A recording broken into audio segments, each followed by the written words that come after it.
eating oatmeal. I felt bad. You always feel bad. But I think everyone understands how much of a time crunch it can be to do a convention and just escape to get something to eat. Do I do my lips as well? Yeah, they do some oatmeal shit. She's got it.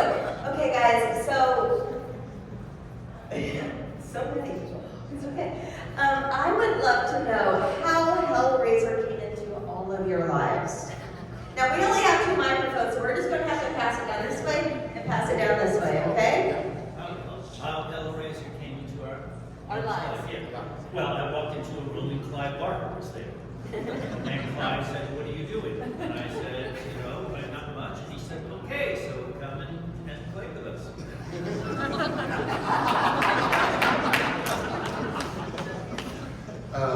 Okay, so I had been a friend of Clive's for about 3 years and said, "Nick, I'm making a movie. Would you like a part in it? There is some makeup involved."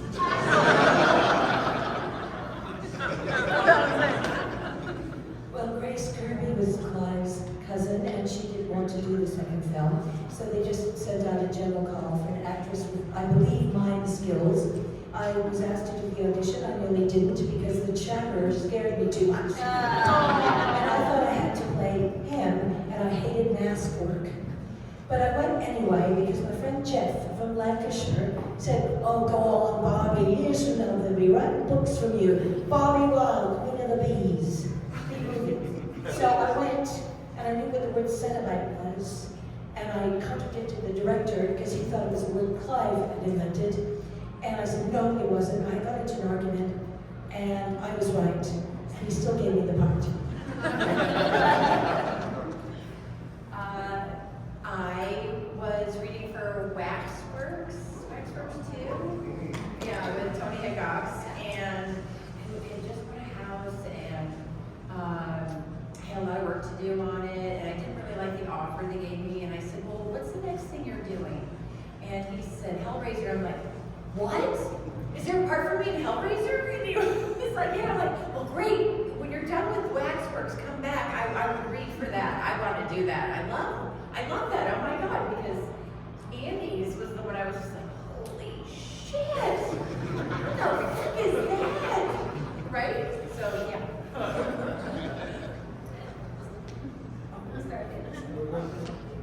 Well, I came on at number 2 because Clive's producer wanted him to do a different movie.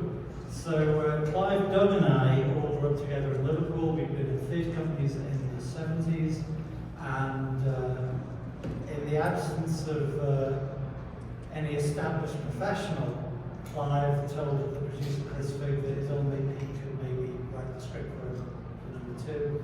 And the only funny aspect to it was Clive called me and said, "I know you write fiction, you've ever written a screenplay?" And I said, "No, I've never even seen a screenplay."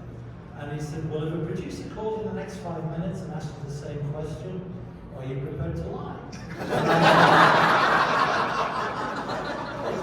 He gets my answer. And 5 minutes later, a very plummy English. I know we all sound the same to you, but Chris Figg sounds like Prince Charles, and I sound like the fucking Beatles. But Posh Boys came on the phone and said, "Peter, Chris Figg here, guy tells me, blah, blah, blah. Have you ever written a screenplay?" And I said, "Well, yes, I have. First time my favorite one." And so we blacked him, and I got the job, so I'm very grateful. You're going to have to forgive me, I'm losing my voice, and so if there is an early Melbourne in the room, just come and see me later. You won't get that, but ask some of the rest of the English cast and they'll explain. Oh, don't. So I kind of had known Clive for a few years, and then we kind of lost contact, and I just rang him after a couple of years to see how he was, because his books of blood had come out, and he said, "Oh, hi, Sway, very similar to Nick. I'm just about to make a movie. Do you want to play a monster?" And I went, "Yeah, okay." So that was what happened. Well, I was completely,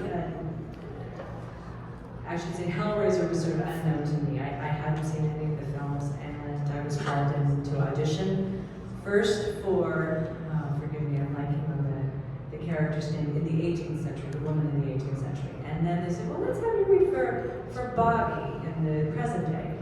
Well, lucky me, they said, you choose. We like you to be in it. You choose which one which one you like to be. Well, that was really cool.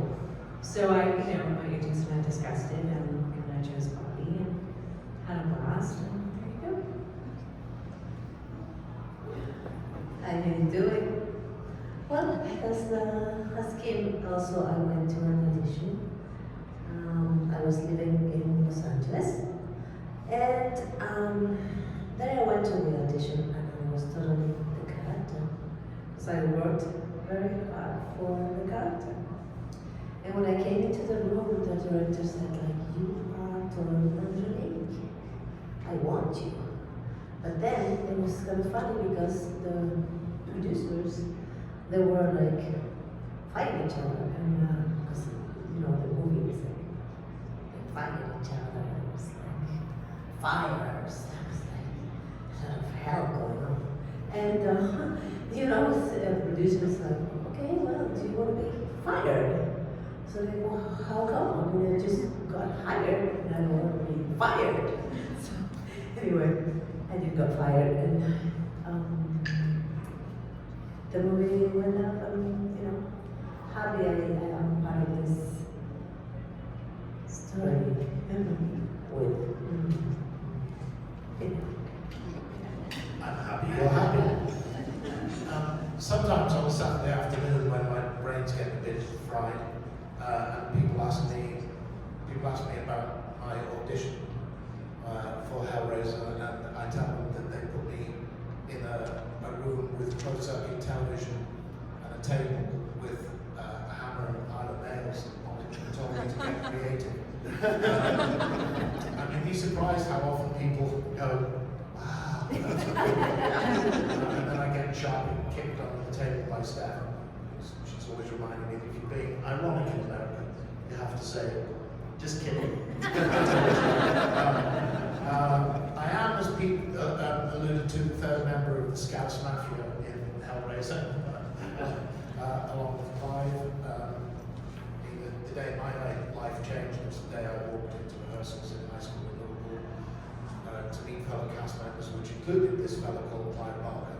And fast forward after a decade of working in the theatre with Pete, I was at a party in September 1985. It was actually Jane Wilde's 30th birthday party, which she was holding as a wake for her lost youth. Jane, who had done costuming for the dog company, the theatre company that Pete mentioned, and of course Clive was about to invite to design and make the Cenobites costumes for Hellraiser. Brilliant piece of work. And Clive and I were talking about something or other, and he said, oh, by the way, I'm trying to put together, quote unquote, a low-budget, independent British horror movie. I think there might be a part in there for you if you're interested. And I said, oh, cool. And we went on to talk about The Price of Fish, but that was the first point at which Pinhead and Hellraiser entered my life. I would love to know from each of you, especially since you guys a lot of you were in different movies. What was the most challenging scene that you had to shoot?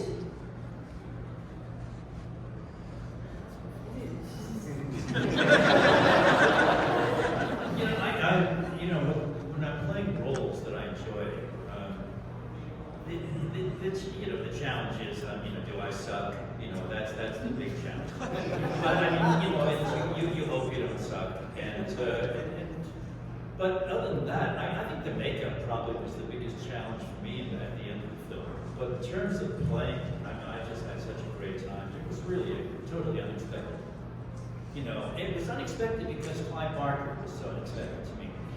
Here's this guy who looks like a choir boy, maybe 15 years old, and with this sweet smile, and this mellifluous voice, And then I got his books of blood, and I started reading these books, and they fucked me up.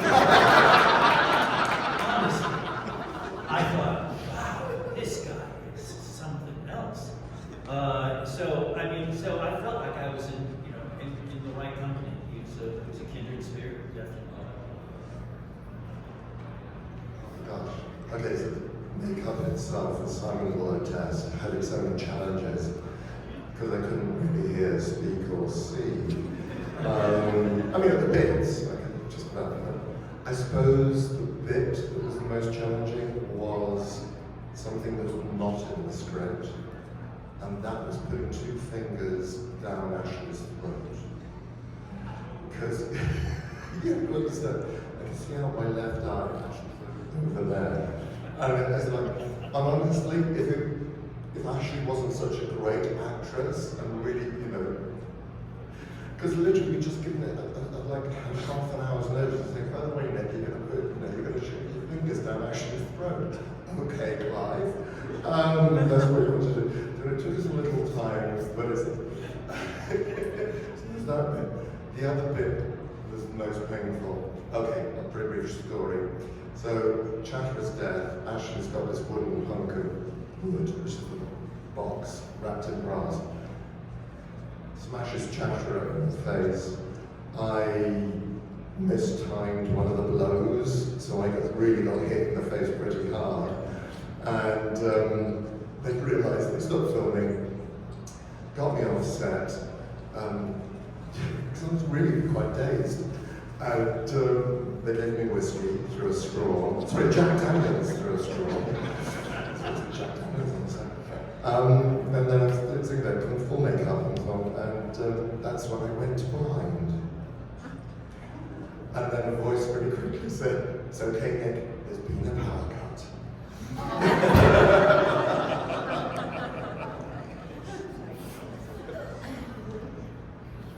Earlier today, I managed to hurl a cup of coffee at myself, and now I just want to take it. This is such a great day. Anyway, most challenging scene has to be the first one I did, which was, funnily enough, the entrance scene of the Cenobites in Hellbound, because I was supposed to leave. I've been visiting my parents in upstate New York, and my flight was from Toronto. It got delayed 24 hours. So instead of arriving on the Sunday, chilling, I arrived on the Monday and had to take a cab from the airport to Pinewood. I was exhausted, had to sit in a chair for 4 hours getting my makeup on, half an hour for the costume. Everybody was annoyed at me because I was late, but then we had to wait 6 hours to get in front of the camera. So I'm walking through, and people are telling me what to do and stuff, and I'm like going, oh. And there's dry ice, and people are sort of, there's Tiffany playing with the box, and I'm thinking, I actually felt like I was in the movie. Because I went up to Tony Randall and said this really pathetic thing, "Tell me what's my motivation?" Because there were very few rehearsals for this. And he just looked at me and he went, "You're dead." Okay. So I felt dead because I was so jet-lagged. So it was, but that scene, when you see it, it's kind of, it was quite an extraordinary scene. It was introducing everyone, and I certainly felt brain dead when I did it, So this was a little bit like a walk of shame because I've never been asked this, and I'm going to be really honest. I took myself a little too seriously. Like I didn't want to meet Doug, and it was like, okay, we're going to do the scene, he's going to be in his makeup, and I don't know, I was like doing this whole, I was in Stella Adler's acting class, and I'm trying to make everything like super serious. You were there too. Yes, stupid American actresses trying to make it oh my gosh, offended when they're joking around like, no, I'm serious, I have to cry, this is horror, and this one says, oh my god, yeah, right? So stupid. So having to go back, I would way be relaxed as fuck about the whole thing and have more fun. I think the hardest thing though, really hardest thing, physically, was doing the night shoots because I ended up getting bronchitis. Yeah, right? And we were we were out in the middle of the field doing World War I trenches, and you were wandering around in that down nightdress. Right. Yeah, I love those scenes. I have You have the whole uniform on. And Tony sort of had this like 70s, like, swashbuckling director thing going on, and having his eyeliner on no matter what we were doing. And but it was kind of like drinking the Kool-Aid doing the movie, because it was like this pleasure playing thing. We were young, we had fun, and I was, you guys were recording, so that's one to say for now.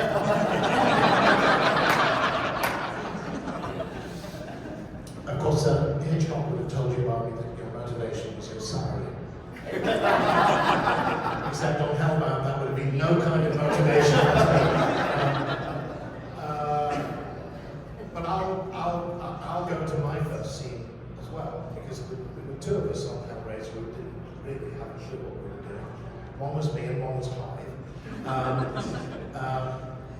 Because I'd never been to theatre school, I'd never had any drama training, and it shows. Thank you, Simon.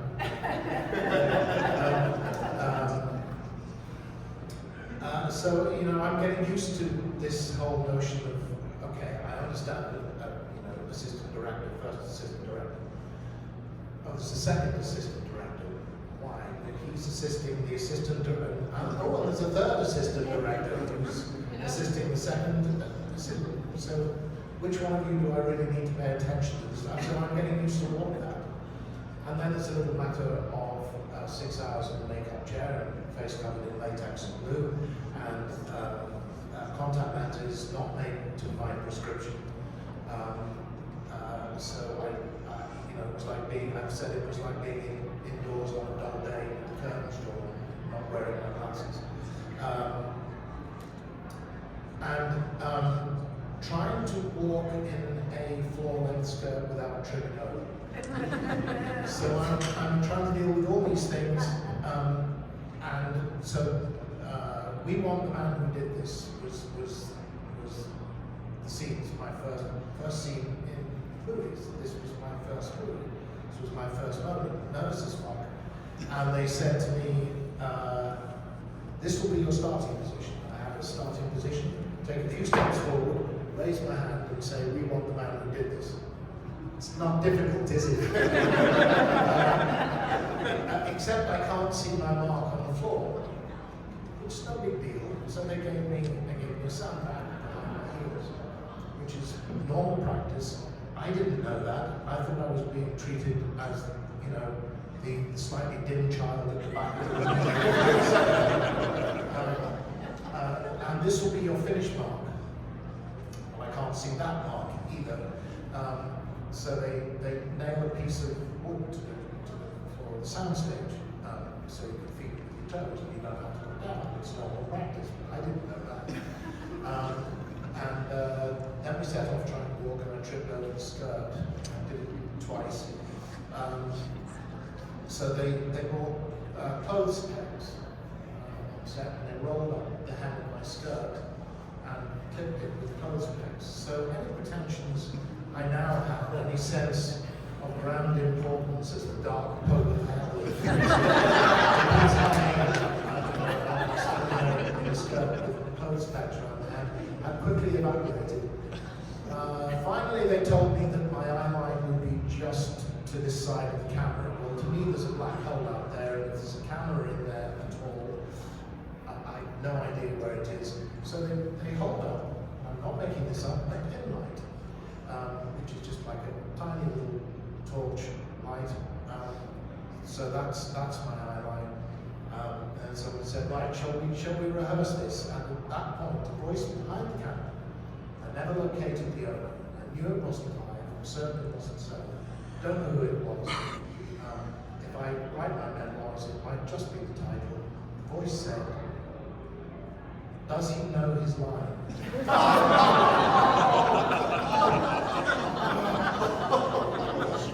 It's the only fucking scene I did that day. We want the man who did this. 7 words.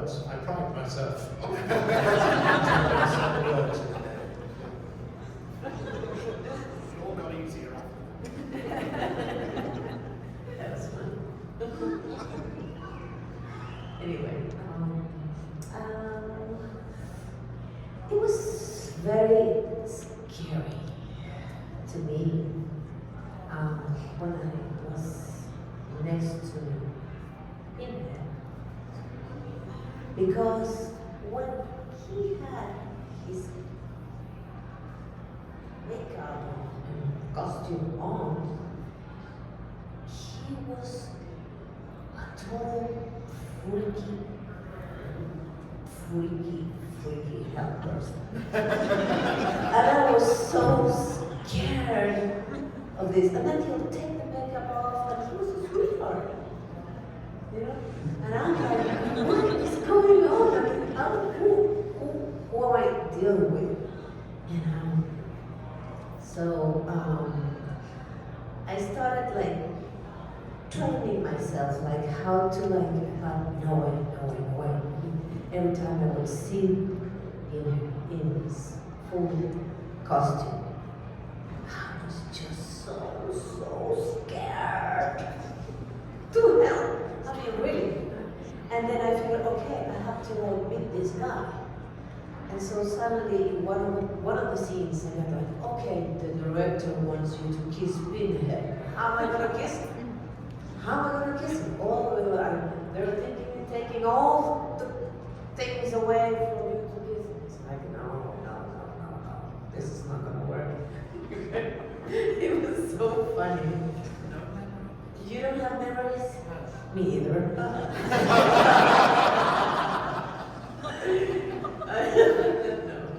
No, I'm not making it up. So anyway, we had strikes, we had fires, we had a lot of hell going on. Your son?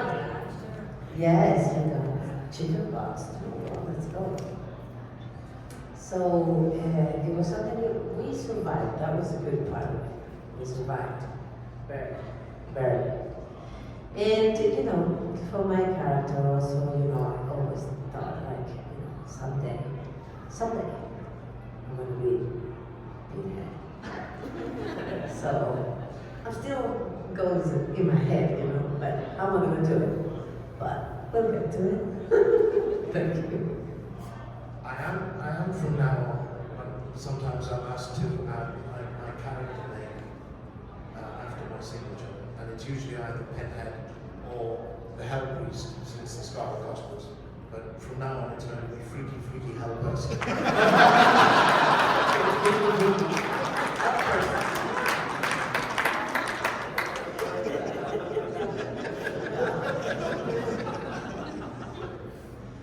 Well, let's see, what other was challenging? Well, kind of sadly, one of my apparently more challenging scenes was just running down a hallway, because I think it was the first take.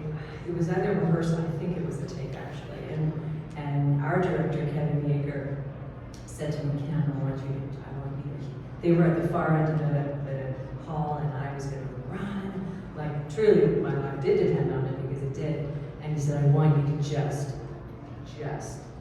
let it go, run. I said, okay, so I was, you know, similar to what Terry was sharing, you know, this was very intense, and it was, and you really do, you have to put yourself in the circumstance as much as you can, obviously, that's part of your job. So I was revving myself up so much to run down this hallway that I took off, I think, like I've never run before in my life. My feet slipped out from under me, I tumbled, it was so embarrassing. And then I ran, and I started tumbling, not supposed to happen, and I ran, and I tumbled into the camera. And fortunately, the camera was okay, camera operator was okay, I was okay, I was morbidly embarrassed. So Kevin, Is that the first question? Is the camera okay? most likely, it was the first thing in my head, is like, oh my God. So Kevin Yeager, who I have such respect and love for, he's a good guy, came over to me and you know, okay, Kim, good, you know, good. just, maybe pull it back to, a hair. I said, okay, we'll do. So that was kind of fun. And I think just navigating the box and remembering the rules and sending, freaky hell, what was it? freaky hell person, aka Pinhead, I had a great time. Funnily enough, I remember sitting in the makeup room with Freaky Hell person on that first day, and him going over that one line we had to do. We want the man who did this. We want the man who did this. We want the man who did this. All these different takes. No, you're not going to like from that. You've had your moments.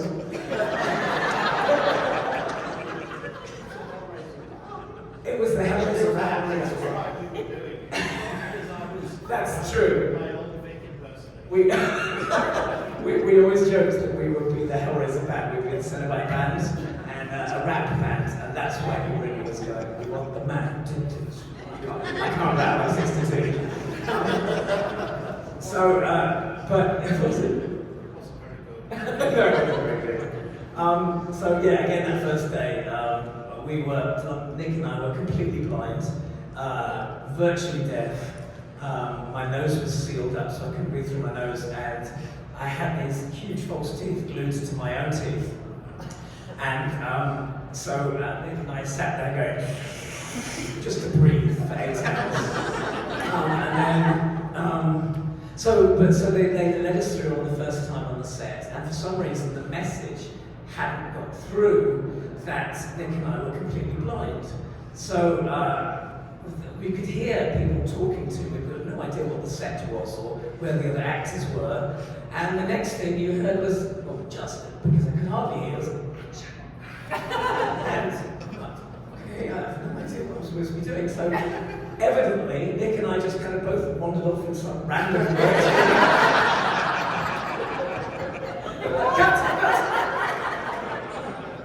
So there was a lot of huddling, evidently, because I couldn't see it. But it got worse than that a few weeks later, because originally my character did have dialogue, and they were all plosives, so P's and B's, perhaps we'd prefer you, or impossible. But because of the teeth, I couldn't get my lips together. So I could say, aha, impossible. And it kind of wasn't very scary. So we got to the first take of me having dialogue, and I was trying to, I can't do the words. What? I can't say the words. But you. And evidently they went away in a little huddle. There was no budget for ADR for dubbing. So they came back and they said, okay, what we're going to do, we're going to take all your dialogue away from you, and the female Cenobite is going to say it. And that was the most distressing day on set. And we went back to the green room and I cried inside the butterball costume. And nobody knew. So Clive's line, no, it was much sadder than that. So Clive's line, no tears please, it's a waste of good suffering.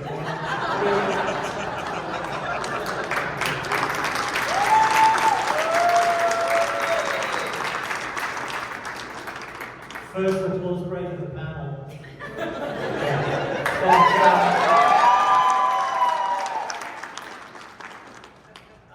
Guys, you're not really an actor like the rest of them, but I wrote the movies and they wanted me to stay on set through the shoot for Hellraiser 3, but they didn't have the budget to keep me on set as a writer. So Tony Hickos, God bless him, said, well, play a fucking Cenobite, we'll pay you as an actor. So I got to play a Cenobite, which was great. And nothing was particularly challenging. My main scene was to chase Terry down Elm Street, which was lovely. But at one point we had a local pyrotechnics guy who was fantastic and really knew his job. But I had the sense he was a little too into it. And when you see Barbie breathe fire directly at the camera, it's a dummy. But they wanted to do a thing where you actually see my mouth open, so they did the trick perspective thing. camera's here, I'm here, and there's a shoulder-mounted flamethrower over here that's going to, when the camera looks this way, it looks like it's coming out of my mouth. So, not being a professional, I said to the guy, I don't want to flinch and fuck it up. How big is the flame going to be? And he said, it's going to be fucking huge. And I thought, alright, well, so they rolled, and I opened my mouth, and it was fucking huge. But when he really knew his job, he really did, and it was great. And then he came back and dismantled it and said, how do you feel? And I said, yeah, it felt kind of good. And he looked around as if let me into a secret club and said, go on in. He's been in jail for the last 40 years. No. But yeah, he loved his flames. Okay, guys, let's open it up to some audience questions. Raise those hands. I know you got them. Are you serious? I can do this all day, but this is your show. What do you want to know? There. I was just interested, how did they film the chapter, especially when you were on the table fighting with the box with it? Was it like an animatronic? Was it a full lockdown? Is that a question for me?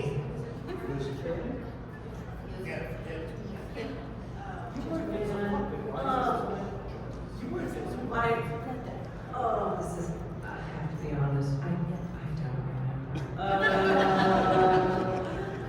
I wish I could tap into those files from 20 years and 19 years ago. Does anybody else remember how that might have happened?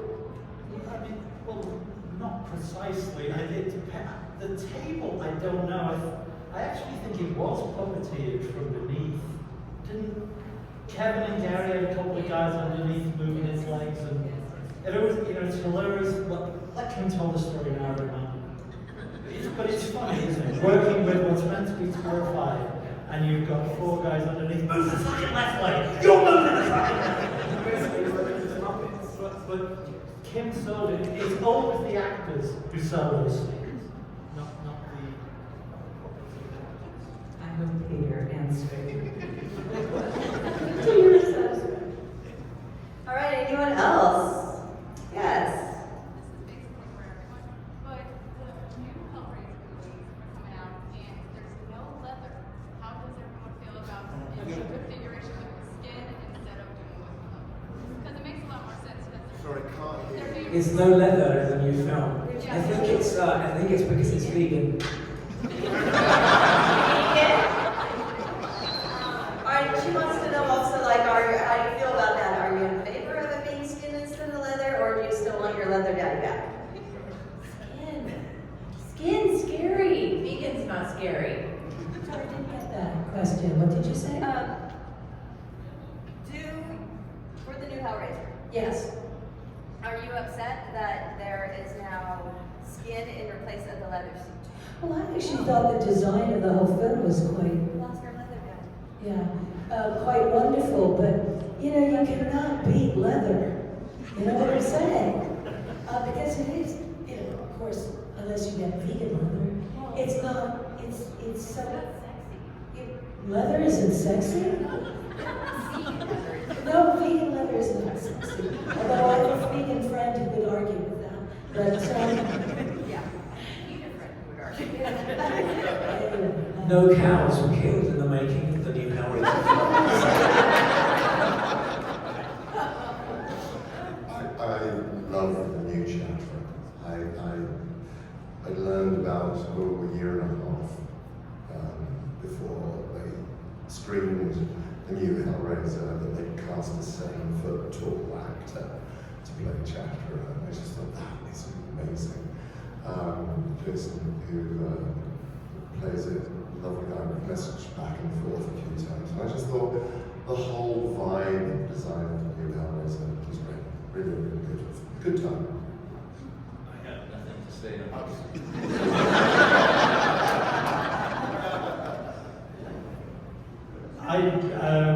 They look great. I thought the designs were great. I thought Jenny was great with the new Pinhead, and I realized it's like Doug will always be Pinhead, but But Jamie's a pretty good pinhead. So if Doug is the Bela Lugosi Dracula, Jamie can be the Christopher Lee Dracula, or both can exist in alternate timelines. I thought it was an interesting look, but I'm not quite as into leather as Barbie and Simon. And Jamie and Doug would make lovely little pinhead babies, I think, as well. I said you and Jenny Clayton would make lovely little pinhead babies together.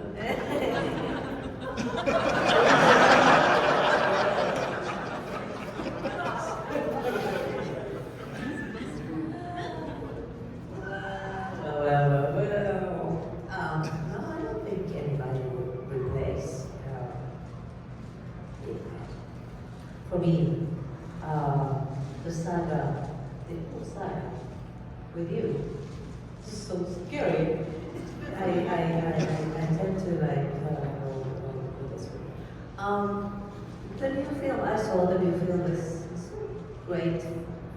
I can't say, but it doesn't have cows and all the leather things. There's more, not much flavor. I don't know, I'm more masculine or something. I tend to stick with this Hellraiser. Anyway, that's it. I haven't seen the movie, so I can't comment. Probably it's just still on my to-watch list. Skin was very prevalent in the original Hellraiser, I would say as well. The flesh being interlaced with the costume, which Jane's precise intention was. I think also Clive says this in The Hellbound Heart. You couldn't tell where clothing began, ended, and person and thing, creature began. My first feeling when I saw the design was, they brought the skinned man aesthetic to the Cenobites, and I thought that's cool. And I've commented that I thought the redesign of the makeup for Pinhead was clever. I can't really say anything beyond that. I made that comment and Jamie replied on Instagram, OMG, the OG has spoken. Sorry, go on. No, I was wondering, would you ever be interested in doing a Nightbreed crossover Hellraiser film? Who's that question for precisely? Everyone. Everyone's been in. Yeah. Do you have the money?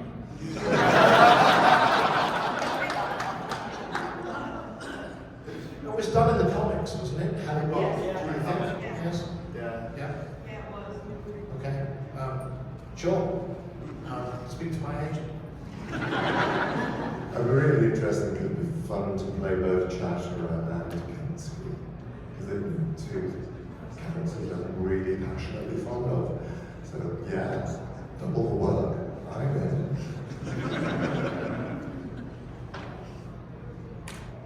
It's more of just a statement for your character, Larry.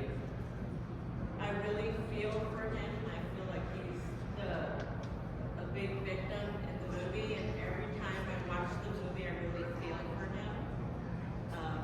And I just want to say that, how do you feel playing that character where you're innocent and you're trying to be a good father, you're trying to be a good husband who gives his wife everything that she wants? How do you feel? Yeah, that was the challenge for me, was to play Larry, because I mean, obviously playing Frank was that's for me that was easy. Putting on the skin and getting the eyeballs and whatever. But Larry was, to make Larry credible, and it is the setup to the whole thing, to the horror, and that's what I felt, and that's what interested me about the film, doing the film, was that there was the underlying theme of the family, and the family, sinking into the horror. And one of the most horrible moments for the film with me, and when I watched it, I was amazed how I reacted, is that when Larry is moving a piece of furniture up the stairs, and then there's a close-up of a nail ripping into his hand, But yeah, thank you for saying that. This, it really is. I mean, Larry's often overlooked because of the extraordinary, personages of Cenobites and Frank and Frank's, transformations. Yeah.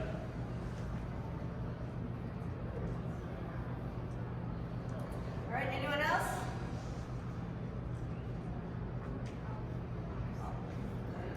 You all clearly have such respect for each other's performances and things. That being said, if on a one-off for fun situation you can play someone else's character, which would you pick and maybe why?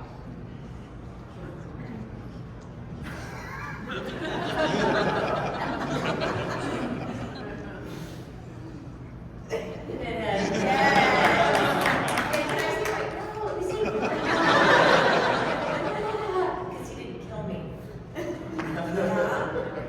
Well, if you read the Hellbound part, the lead Cenobite was female, right? So, it's a pretty sexy part. I think, and you did it. Pinhead, yeah. Right. Yeah. And might I say, you kind of have the natural voice of what Clive described in the story. That's only because I've been talking 3 days straight. Oh, I'm sorry. Yes, Pinhead, but Julia, what a diva of horror. Little mousy, housewife with big hair and shoulder pads becomes this extraordinary creature who entices men to her attic and hits them over the head with a hammer so she can get her lover's skin back. Who wouldn't want to play that part, girls? That's what I call dedication. You know what I'm saying? So, Julia, yeah, open. Julia? Oh, I'll do that.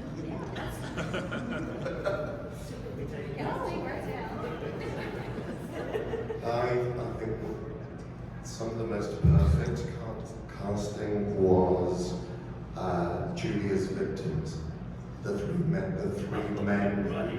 Oh, they were great. No, absolutely. Those three men that came to the house, they had. Yeah.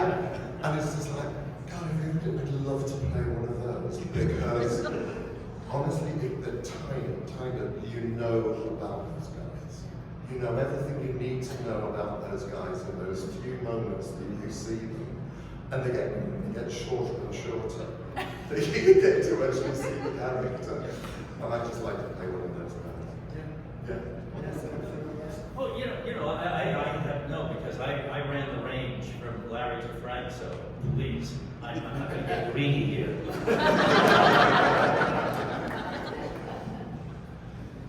Of course, the interesting thing about the businessmen, I've always said, is that because the movie was originally written and at the beginning of filming intended to be taking place in London, and midway through when Wilde decided that they were having a sequel and it was going to be in America, there was a lot of backfilling to try and make Hellraiser convincingly American.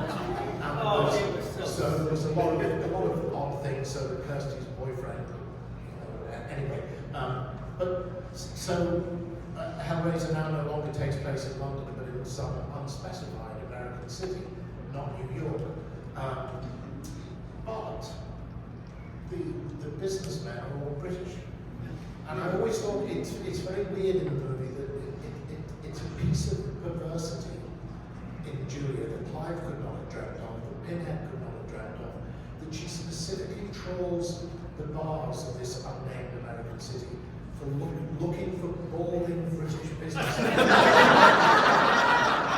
To bring home and beat their brains out of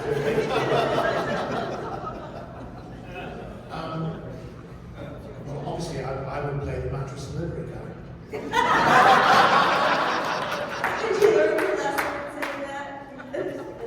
It would not be the serious answer would be Dr. Chenard.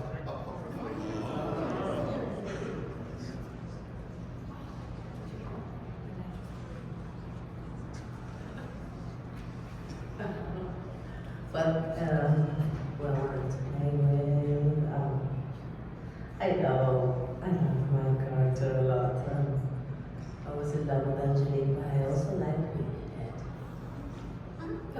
So I wouldn't play the big head. Freaky, freaky. Let's see, I think for me it's obvious too. I would be interested in playing the evil femme fatale. Angelique, that would be a blast. An 180-degree turn.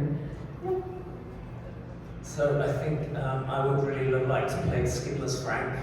Because A, he can see, and he can hear, and he can speak. Yeah, he can speak, although he was dubbed.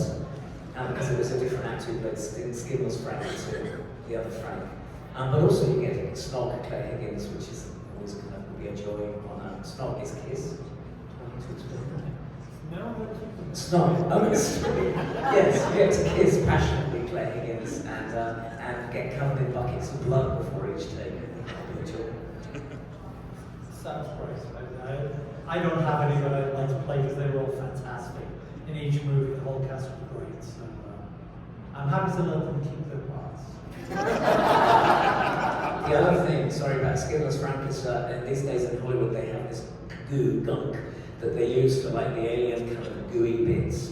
But back then they used KY jelly, so playing Skinless Frank you would be covered in KY jelly every day, which also was kind of one of my fantasies. You might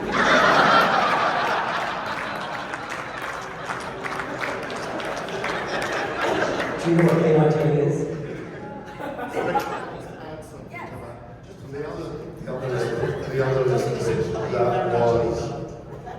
The other liquid that was frequently used on Hellraiser and fondly referred to as elephant cum was made up of snowflakes dissolved in water, and that white goo that you see, that kind of show.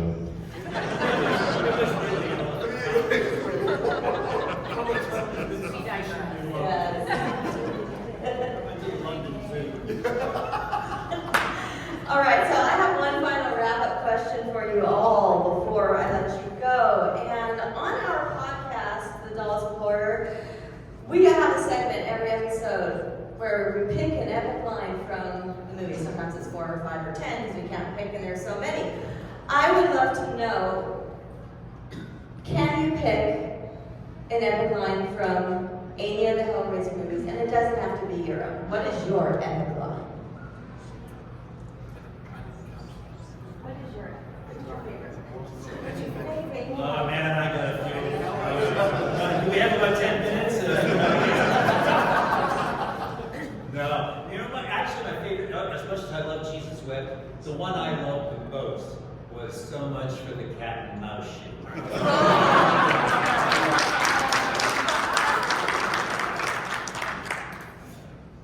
Funny enough, it's one of yours.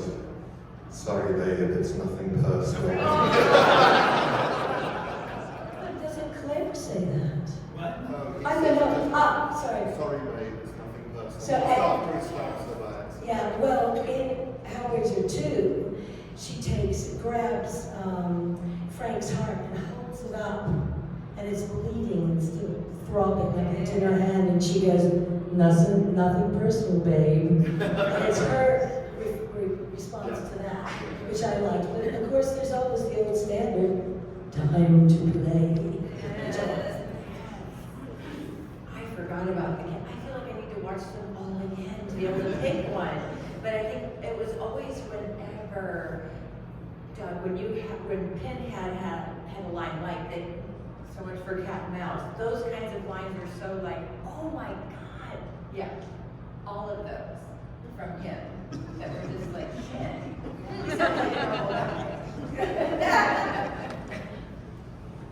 It's Jesus Wept, improvised by the great Mr. Roberts. Yeah, no, thank you.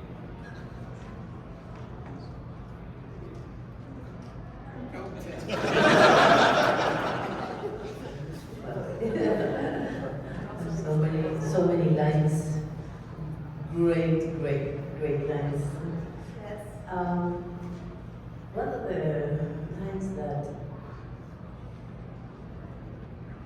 No. It's freaky person. And it's like, I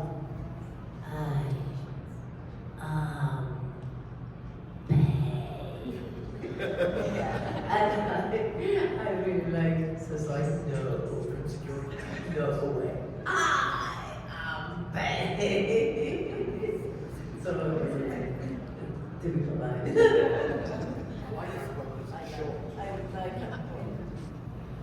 And this is not just because it was one of my lines, but I just think it's kind of funny and it was like a punch. You go play with your dog, you bastard. I've got two. I'm going to misquote it, I think. Well, I hope not. Please hear, but it's take your best shot, Snow White.